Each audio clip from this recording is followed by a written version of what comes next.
Boa tarde a todos. Dando sequência às aulas gravadas aqui da disciplina de Gerência de Configuração e Evolução de Software, GCS, né? Hoje nós vamos tratar sobre dois assuntos que são, né, uma continuação do que nós já vemos tratando. Nós começamos falando lá de todo o pipeline de desenvolvimento de software, né? Na última aula falamos aí sobre controle de versão e um pouco de integração contínua. E a sequência de hoje nós vamos abordar tanto a automação da build quanto a automação da gerência da configuração do ambiente de desenvolvimento, tá? E de produção. Então esses são os dois assuntos. Começando pela automação da build, né, uma primeira pergunta que surge é o que é uma build de software. Então esse é um primeiro ponto da gente entender, né, o que é build. Tá? E nesse contexto existem duas questões importantes. Né? Primeiro, o que é a build e diferenciar a build do processo de build. Tá? Então a build, normalmente a gente se refere ao resultado, tá? E tem um processo de build. Né? Build já vem, aí o nome vem do inglês, né? Na prática significa construção, né? Construir algo. Então, nesse caso, por exemplo, no contexto de softwares compilados, normalmente a gente fala, bom, converter um código-fonte em um código executável é você executar uma build, né? E a build seria o resultado do código-fonte convertido já para código de máquina, por exemplo, pronto para ser executado. Tá? Então, isso seria um processo bem simples. Tá? Obviamente, né, ele pode ser tranquilo e simples num sistema simples, né, num sistema pequeno, com poucos arquivos, mas também pode, né, num contexto de software compilado, ser bastante complexo. Por exemplo, imaginem compilar o kernel do Linux, né, inteiro. Então, são milhões e milhões de linhas de código que você teria que converter, né, numa sequência, tá? Então, obviamente, tem uma sequência ordenada de quais partes do ambiente que você tem que ir compilando até gerar o binário, ou na verdade, nesse caso, aí, um conjunto enorme de binários, né, que formam o sistema operacional. Tá? Então, essa é uma parte. Mas, então, é bem direto, né, em linguagens compiladas, mas como que seria essa build em linguagens como Python, Ruby, Perl, por exemplo, que são linguagens interpretadas? Tá? Então, já que a gente não compila o código, né, de uma linguagem interpretada, o que mais que tem na build? Então, alguns elementos interessantes. Primeiro, como parte da build, né, nós podemos automatizar a geração de documentação, tá? Seja ela documentação de comentários que estão no código que vão na documentação, ou seja ela a partir de arquivos fontes de documentação que vão sendo atualizados e até versionados para chegar, né, a compor o pacote final do software. Então esse é um ponto. Além disso, organizar os arquivos-fonte no formato para deploy, né? Quando eu falo isso, eu quero dizer que nem sempre, né, a estrutura do pacote de desenvolvimento é a estrutura que você vai entregar para o cliente para rodar. Tá? Então, muitas vezes os arquivos são reposicionados, reconfigurados, reformatados para esse formato final de entrega, né, de software pronto para ser executado. Em alguns casos, envolve também, né, a análise estática, verificação de style sheet e testes nesse contexto da build. Então, quando se automatiza esse processo como um todo. Tá? E hoje, na prática, muitos dessa build está integrada ao pipeline de integração contínua. Então, muitas vezes a build, né, ela é executada nessa etapa de integração contínua já automaticamente. Então, esse é um ponto. Bom, o que mais sobre a automação da build? Né? Então, basicamente é a automação dessas tarefas, né, desses passos, e nós temos a possibilidade também de geração, né, configurar a geração de builds para ambientes diferentes. Então, você pode ter uma build específica para o ambiente de desenvolvimento, outra para produção, outra para teste, né, homologação, por exemplo. Tá? Então, você pode ter isso configurado, cada build com a sua com seus artefatos, né, específicos para aquele ambiente. Tá? Então, por exemplo, senha de banco de dados, acesso a APIs, um seed, por exemplo, de um banco, né, inicialização. Lá no banco de homologação eu vou usar, né, de testes eu vou usar um seed pequeno só para ver se está funcionando a minha função. Né, as funções estão corretas. Né, ou para uma homologação eu já coloco um seed maior. Na produção pode ser que eu não tenha um seed nenhum, né, ou tenha um seed inicial simples só para você startar o ambiente, mas o banco vai ser populado com dados reais. Né? Então são um exemplo aí de diferenças na automação de build, tá? Um outro aspecto importante é que a build, né, como nós falamos aqui de contextos de software compilados ou não, né, por exemplo, ela envolve todo o contexto de linguagem, frameworks, sistemas operacionais, a finalidade do sistema, quer dizer, o processo de build ele varia muito, ele depende de cada contexto, né, de cada solução, o que está envolvido. Nós discutimos, inclusive, em um momento anterior na aula, né, hoje, a complexidade de ferramentas que nós estamos envolvidos, né, e de dependências. Tá? Então, a build ela pode se tornar algo bastante complexo nos dias de hoje. Tá? Aqui alguns exemplos de ferramentas para build. Então, por exemplo, o CMake, ali para compilação de códigos estáticos, né? C, C++, Java e outros, por exemplo, é possível usar. O Maven, por exemplo, Gradle, Grunt, mais tem relação em Gulp com aplicações relacionadas ou a Java, Web, né? Dentre outros. Então aqui algum universo rápido aí de ferramentas de build, tá? E muitas delas usadas em pipelines de CI no servidor, né? De integração contínua, tá? Um exemplo rápido, eu não vou me aprofundar agora nas ferramentas em si, mas só para mostrar, né, por exemplo, o CMake, ele é capaz, né, o CMake na verdade é um gerador de makefiles, então ele é o configurador de uma build, de um ambiente, depois você usa o make para fazer essa build, então ele ajuda a descrever um processo de build, tá? E aqui é um sistema, né, de build que ele é multiplataforma, tá? E você pode configurar com vários tipos de compiladores cross-plataforma, ou fazer um cross-compile, como a gente chama, tá? E ele é composto por um conjunto aí de ferramentas, tá? A build é feita pelo CMake, tem o CTest, né, o CPEC e o CDash. Então, tem a parte de build, de testes, de empacotamento, de monitoramento de tudo isso. Então, algumas linguagens aí que são suportadas nesse contexto do CMake. C, C++, né? C Sharp, CUDA, por exemplo, é bastante usado, inclusive na área de jogos, aí quem tem interesse nessa área. E outras linguagens suportadas, por exemplo, o Assembler, tá? O SM, para quem não sabe, é o Assembler. C, C Sharp, CUDA, C++, Fortran, Java, Swift, por exemplo, enfim, outros contextos, tá? Que a ferramenta CMake ela pode ser utilizada, tá?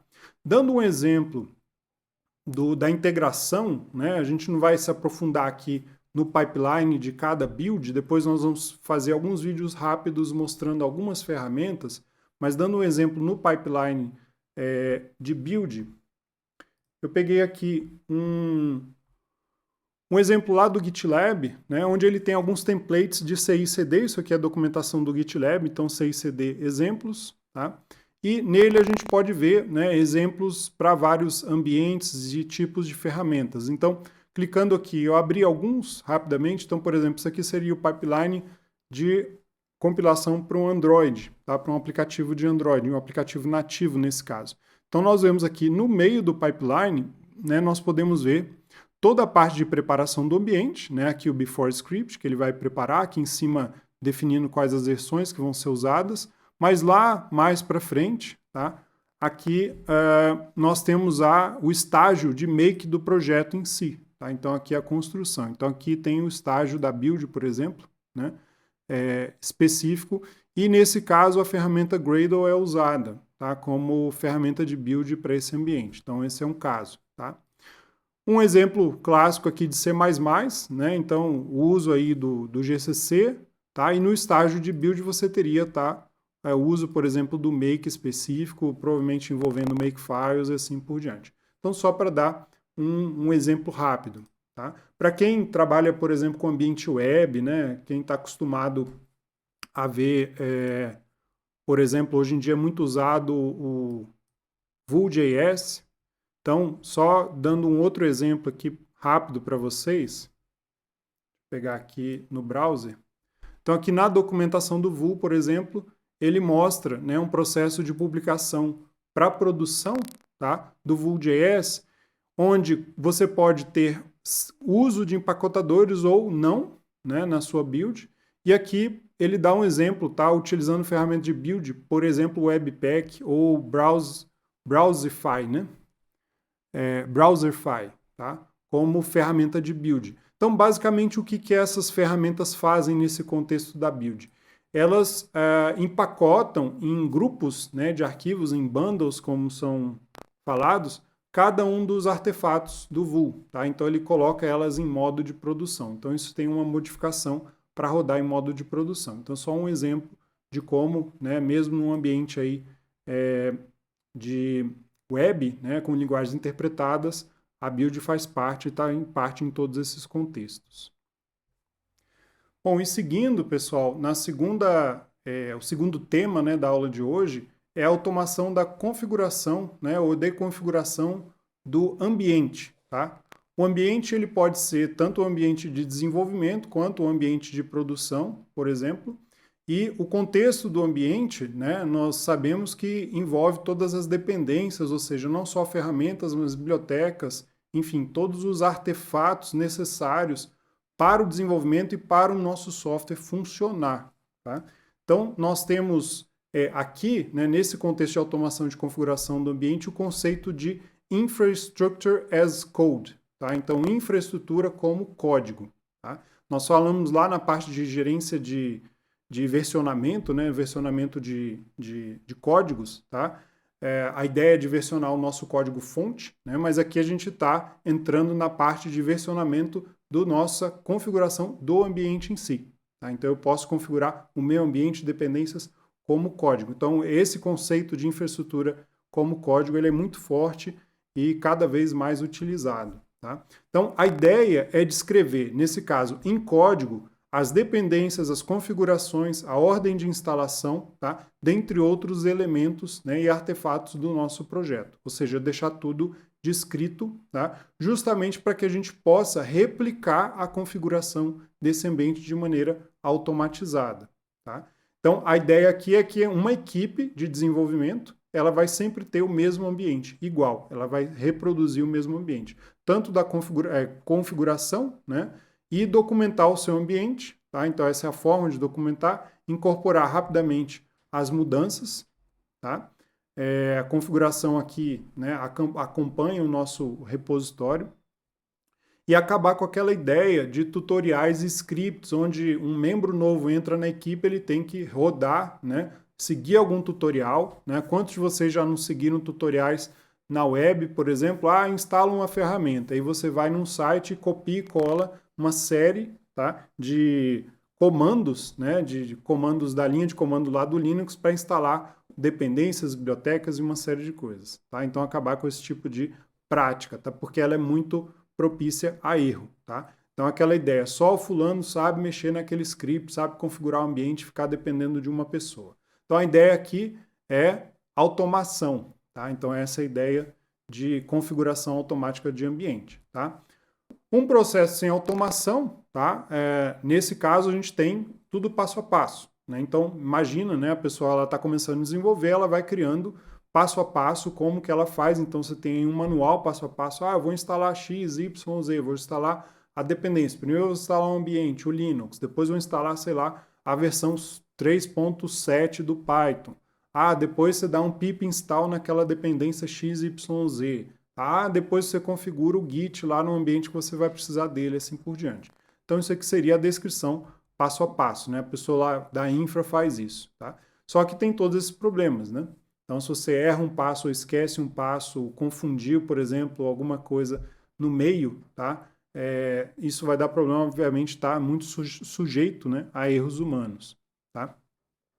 E aí muitas vezes você começa tudo de novo, faz a ordem, fez a ordem de dependências erradas, alguma coisa deu conflito, que instalou uma nova versão, né? Um dos comandos instalou uma nova versão da biblioteca que não deveria estar naquele ambiente, enfim. Muito problema, muito tempo despendido aí e muito retrabalho. Tá? Então, muitas vezes a gente passa, né, para a ideia de geração de scripts, justamente para automatizar cada um desse passo. Hoje ainda é muito usado, né? Muitos usam isso. Então, essa ideia de você automatizar pedaços da sua infra, né? De como fazer a configuração do ambiente, tá? Isso já ajuda um pouco, já diminui a quantidade de possíveis erros no ambiente e acelera o processo, mas nem sempre isso aqui é gerenciável, né? Então, muitas vezes o script ele pode ficar ou desatualizado, tá? Ou o sistema, né? Mudou a versão do sistema e aquele script não funciona mais para aquela versão do sistema, tá? E assim por diante. Então, tudo isso aqui tem que ser gerenciado para que ele funcione sempre e evolua com o nosso código, tá? Então, nós precisamos justamente de uma ferramenta, tá? Para evitar esse tipo de situação, certo? E aí, com a automação, você não precisa de alguém para configurar o seu ambiente. Quer dizer, uma pessoa entra nova no time de desenvolvimento, ela não precisa de alguém tutelando, né, chegando lá e configurando o ambiente para ela. Ela basicamente pode usar uma ferramenta automática de configuração para setar, né, ou configurar todo esse ambiente para desenvolvimento, tá? Então isso exclui, né, interferência humana e facilita todo o processo, tá? Então, dentre os vários benefícios, tirar, né, menos suscetível a erro, múltiplos ambientes possíveis, modularização do ambiente e deploy automático, tá? Então, no caso aí do suscetível a erro, né, a erros humanos ou erro de programação e assim por diante, pode ser o script que está errado, tá? Então, a gente pula erros diversos, como digitação, pular passos e assim por diante. Às vezes você vai lá num site, não sei das quantas, coloca lá no link, no tutorial, acesse o site tal e cole, né, copie e cole aquele tutorial da web, quer dizer, você aponta para fora lá a sua dependência de instalação, e às vezes aquilo já mudou, a versão do seu ambiente é diferente. Quantos de vocês já não passaram por isso, tá? Então isso aqui diminui, né, essa questão desses erros. A possibilidade também de separar a configuração de ambientes em um ambiente de desenvolvimento, produção e teste, por exemplo, tá? Ou homologação. Então, facilita muito você ter, né, já que é gerenciável e todo o ambiente está descrito como código, você pode ter N versões ou N propósitos de configuração do ambiente, tá? Então, isso otimiza todo o processo. Modularização do ambiente também, separar a parte de front, back, banco de dados. Então, cada parte do seu ambiente ela vai ter a sua configuração específica, dedicada. Então, essa é uma outra questão interessante que facilita todo o pipeline, toda a vida, né, da evolução, manutenção e evolução do software. E também, né, finalmente, aí, chegando na etapa de deploy, né, com esse processo automatizado, o deploy, naturalmente, ele vai ser mais fácil, tá? E permite, né, o que a gente chama do deploy contínuo, tá? Se você não tem isso configurado, você não chega lá no deploy contínuo. Aqui alguns exemplos de ferramentas de automação, tá? Muito conhecidas. Então, o Puppet é um deles, o Chef, o Ansible, o SaltStack são ferramentas, né? E aí vocês vão perguntar, mas o Docker também é uma ferramenta de automação. Sim, é uma ferramenta de automação de ambiente. A questão é que o Docker, né, ele automatiza o ambiente, hoje é muito popular, ele automatiza o ambiente dentro de um container, dentro de um canto específico, né? Essas ferramentas aqui, elas automatizam a instalação de todo esse contexto de dependências e ferramentas e assim por diante, nativamente, tá? Então, tem diferenças, tem as suas utilidades em cada um dos contextos, tá? Eu vou dar só uma pincelada em alguns aspectos aqui do Chef e do Ansible nessa aula, mas depois nós vamos fazer uma aula específica mostrando alguns contextos dessas ferramentas. Então, para quem não conhece, né, que talvez não usaram ainda, por exemplo, a ferramenta Chef, né, nós já tivemos aqui alunos de TCC na FGA fazendo inclusive novos módulos, né, do Chef. Então, aqui o Chef ele é um processo, ele tem uma linguagem de configuração, tá? Então, a ideia dentro do Chef, dentro dessas ferramentas, ao invés de você criar um script, tá, você cria como se fosse um script, mas com a linguagem própria da ferramenta, tá?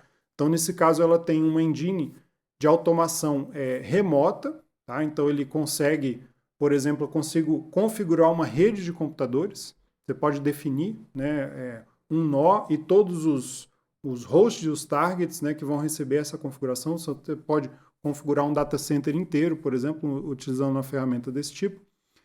E ela automatiza a configuração, instalação, né, comandos customizados, templates. Então, vamos dizer assim, não só a instalação das dependências, dos pacotes, assim por diante, mas também os arquivos de configuração daquele pacote. Então, você instala o Git, mas você já configura o usuário sendo o Git, por exemplo, entende? Você faz todo esse processo automatizado. Nesse caso, ele tem uma linguagem, né, o script dele, né, a linguagem de script dele, ela é fácil, né, de compreensão, leitura, tá?